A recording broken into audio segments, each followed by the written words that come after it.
కొండా లక్ష్మణ్ బాపూజీ గారు నిలవ నీడనిస్తే పార్టీని పెట్టుకున్న వాళ్ళు వారు మరణించినప్పుడు కనీసం పరామర్శించడానికి కూడా ముందుకు రాలే.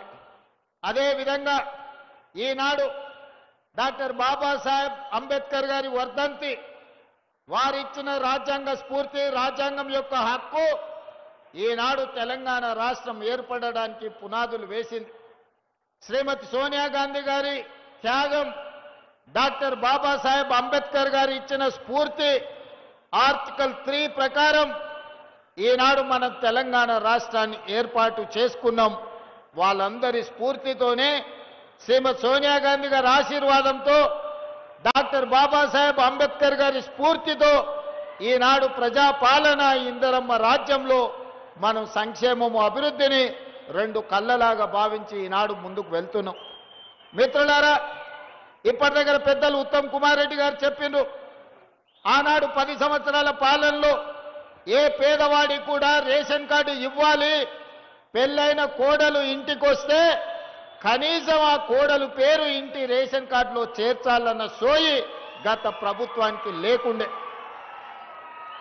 తల్లిగారింటి నుంచి అత్తగారింటికి వచ్చినప్పుడు భూమి లేకపోయినా, ఇల్లు లేకపోయినా ఆ పేదవాళ్లకు, ముఖ్యంగా గిరిజన ఆడబిడ్డలకు రేషన్ కార్డులో పేరుంటే ఆ కుటుంబ సభ్యురాలు అయినట్టుగా గుర్తింపు ఉండేది. కానీ ఆనాటి ప్రభుత్వం 10 సంవత్సరాలు ప్రజలు చెప్పులు అరిగేలా తిరిగినా పేదలకు రేషన్ కార్డు ఇవ్వాలన్న ఆలోచన చేయలేదు. కానీ అదే మన ప్రభుత్వం వచ్చిన తర్వాత, ఉత్తమ్ కుమార్ రెడ్డి గారు మంత్రిగా బాధ్యతలు చేపట్టిన తర్వాత తెలంగాణ రాష్ట్రంలో నలుమూలల నుంచి, తండాలలో, గూడాలలో, మారుమూల పల్లెల్లో ఏ పేదవారు ముందుకు వచ్చినా ప్రతి వారికి రేషన్ కార్డు ఇవ్వడమే కాకుండా ఉన్న రేషన్ కార్డులో కూడా కొత్త పేర్లను నమోదు చేసి ఈనాడు వాళ్ళ ఆత్మ గౌరవాన్ని నిలబెట్టడం జరిగింది. ఒక్క దేవరకొండ శాసనసభ నియోజకవర్గంలోనే మీ అభిమాన శాసనసభ్యులు బాలు నాయక్ గారు 14,000 రేషన్ కార్డులు ఇప్పించడం ద్వారా రాష్ట్రంలోని అత్యధికమైన రేషన్ కార్డులు దేవరకొండ నియోజకవర్గ ప్రజలకే దక్కింది. ఈనాడు ఈ పాలనలో పేదలకు న్యాయం జరిగింది. అదే కాదు, ఇవాళ మీరు ఆలోచన చేయండి, రాష్ట్ర ప్రభుత్వం ప్రవేశపెట్టిన ప్రతి పేదవాడి ఇంటికి 200 యూనిట్లు ఉచిత కరెంట్ ఇస్తే 50 లక్షల కుటుంబాలు ఇవాళ తెలంగాణ రాష్ట్రంలో ప్రతి వాడి ఇంట్లో ఇవాళ విద్యుత్తు వెలుగులు ఉన్నాయి అనంటే 200 యూనిట్లు ఉచిత కరెంటు పేదవాళ్ళకు అందించడం వల్ల ఈరోజు గుండెల నిండా నిద్ర పోగలుగుతున్నారు పేదవాళ్ళన్న సంగతి ఈరోజు మనం గుర్తు చేసుకోవాలి. ఇదే కాదు, ఆనాడు దొడ్డు బియ్యం మా అక్కలు ఈ పక్కన ఉండ్రు, నా ఎదురుగుంటే ఇంకా బాగుండేది, మా అక్కలు ఆ పక్కన ఉండ్రు. ఇవాళ మా అక్కల్ని, మా చెల్లెళ్ళని, నీడికి వచ్చిన వాళ్ళని, మా పెద్దమ్మల్ని నేను అడుగుతున్నా, ఆ ఎల్ల దొడ్డు బియ్యం ఇస్తే బర్లకు దాననన్న పెట్టేది, లేకపోతే రేషన్ కార్డు, రేషన్ షాపోడికే 11 రూపాయలకు తెగనమ్ముకునేది. కానీ ఇవాళ ఉత్తమ్ కుమార్ రెడ్డి గారు మంత్రిగా అయిన తర్వాత తుంగతుర్తి శాసనసభ నియోజకవర్గంలో రేషన్ కార్డుల పంపిణీ కార్యక్రమాన్ని ప్రారంభించడం, హుజూర్ నగర్ శాసనసభ నియోజకవర్గంలో సన్న బియ్యం పంపకాలు మొదలుపెట్టినాం. ఇవాళ 3,10,00,000 మంది తెలంగాణ బిడ్డలు సన్న బియ్యం తింటున్నారు. ఆ సన్న బియ్యంతోనే సంటి పిల్లలకు బుక్కెడు బువ్వ ఈరోజు కన్న పిల్లలకు తినిపిస్తున్నారు మా అక్కలు, మా చెల్లెళ్ళు. అంటే ఈరోజు ఈ ప్రభుత్వంలో, ఇందిరమ్మ రాజ్యంలో పేదవాడి కడుపు నింపాలి, పేదలకు న్యాయం జరగాలి. పేదల ఆకలి తీర్చినప్పుడే నిజమైన ఇందిరమ్మ రాజ్యం అని ఈనాడు మన ప్రభుత్వం సంపూర్ణంగా విశ్వసిస్తుంది. కాబట్టి ఆ శాఖకు సంబంధించిన మంత్రివర్యులు ఉత్తమ్ కుమార్ రెడ్డి గారు ప్రతి పేదవాడికి ఇవాళ రాష్ట్రం మొత్తం మీద సన్న బియ్యం అందిస్తారు. ఇవాళ కొంతమంది మాట్లాడుతున్నారు ఇతర రాష్ట్రాలలో లేవా అని.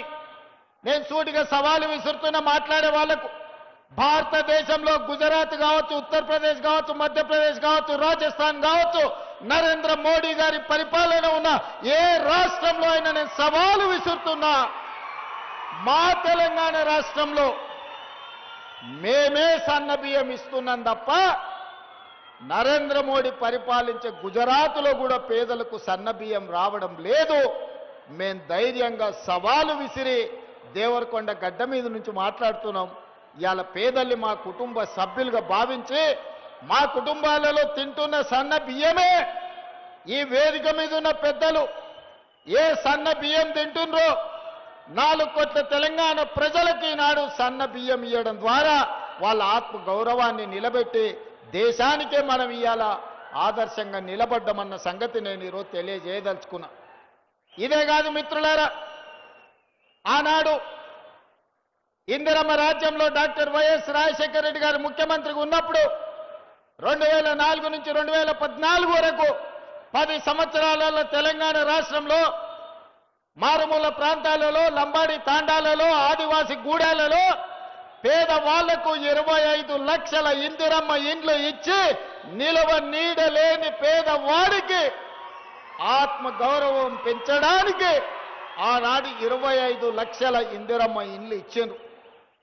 మరి తెలంగాణ రాష్ట్రం వస్తే డబుల్ బెడ్రూమ్ ఇండ్లు ఇస్తా అని ఆనాడు నమ్మబలికిండు ఒక ఆయన.